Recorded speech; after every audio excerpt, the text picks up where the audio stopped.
నమస్తే అండి. ఇంపైర్ ఫ్యామిలీకి నా యొక్క ధన్యవాదాలు, నమస్కారాలు. మనం ఒక మనిషి జీవితంలో ఈ ప్రపంచంలోకి అడుగుపెట్టే ముందే భగవంతుడు మనకంటూ ఒకటి రాసిచ్చి పంపిస్తాడు. నువ్వు ఈ కిందికి వెళ్ళాక ఏదో ఒకటి సాధించుకొని రావాలి రా, అప్పుడే నీ జీవితానికి ఒక పర్పస్ అనేది ఏర్పడుతుంది అని కంపల్సరీ మనం మన అమ్మ గర్భంలో నుంచి మనం బయటపడినప్పుడు భగవంతుడు ఆల్రెడీ మనకు సాధించాలి అనే పంపిస్తాడు. అలాంటప్పుడు మనం జీవితం ఎదుగుతూ ఏదో ఒకటి సాధించాలి.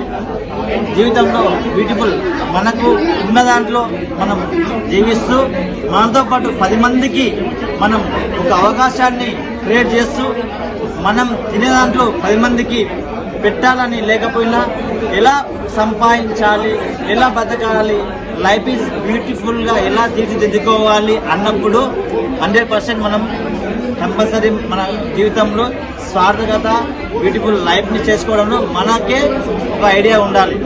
ఐడియా కోసమే మనం ప్రయత్నం చేయాలి. మన తలరాతను భగవంతుడు రాసేది మానవుడే అనేటట్టు మనం చేసుకోవాలి.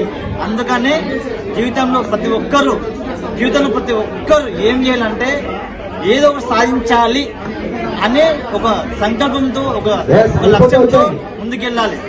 అలా అని ప్రపంచంలోనే ఈరోజు జీవిస్తున్న ప్రతి ఒక్క గొప్ప కరోడ్పతిస్ కానీ గొప్ప సెలబ్రిటీలు కానీ గొప్ప కష్టపడి పైకొచ్చినలు కానీ ఈరోజు మనం చేస్తున్న ఈ వృత్తిలో మనం మంచి లైఫ్ని బ్యూటిఫుల్గా మార్చుకున్నామా అనేది మనకు కావాలి.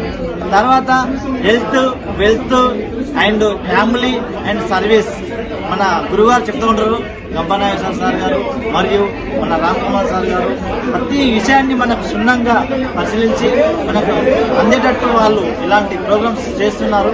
ప్రపంచంలోనే నీకంటూ తోపు ఎవరు లేరు అని వాళ్ళు మనకి నేర్పిస్తున్న ఈ క్రమంలో మనం కూడా మనలాంటి వాళ్ళని ఖచ్చితంగా మనం కూడా తయారు చేయాలి.